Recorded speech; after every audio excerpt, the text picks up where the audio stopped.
Hi everyone. Today we'll see how optical pyrometer works in simple manner. Here the word optical means to view electromagnetic radiation and pyro means fire in terms of Greek language. So it is a device in which person or operator have to view radiation which is coming out from the object in order to measure temperature. Pyrometer consists of two optical lens, filter and filament.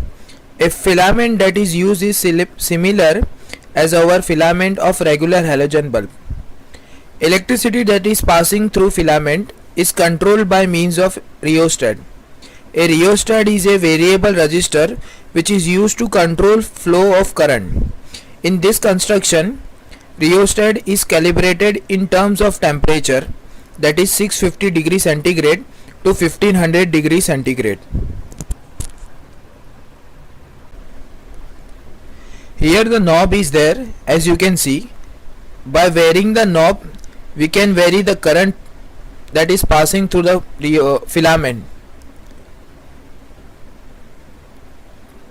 When we increase this knob or when we move this knob towards right hand side, as you can see, the current to the filament also increases, which can be seen in next slide.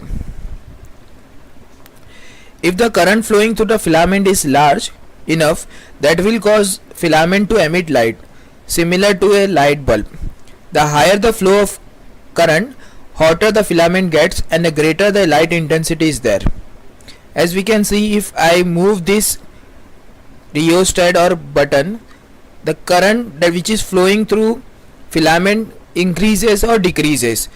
If the current is increases or decreases, filament color or the color that is coming or the radiation which is coming out from the filament also changes. According to the electromagnetic radiation, every hot body emits visible radiation which varies in colors if the temperature increases. In this situation, as you can see, if I vary the current, filament gets hotter and hotter and the color changes from black to red to yellow. As an operator, we have to look through the viewfinder and find out the brightness of filament and object. Then we have to compare it. If the filament temperature is lower than object temperature, then we can clearly see the filament and which will be darker in color.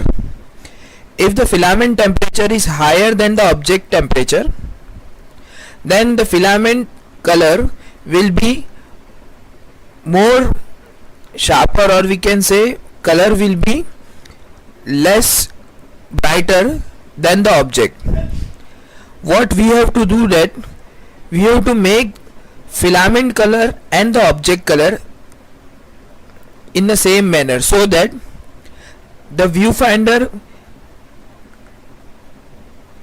disappears the filament from the background. As you can see, if I vary the rheostat, filament color also get changes. What we have to do is the filament color and object color, that is radiation, we have to make the same. In this way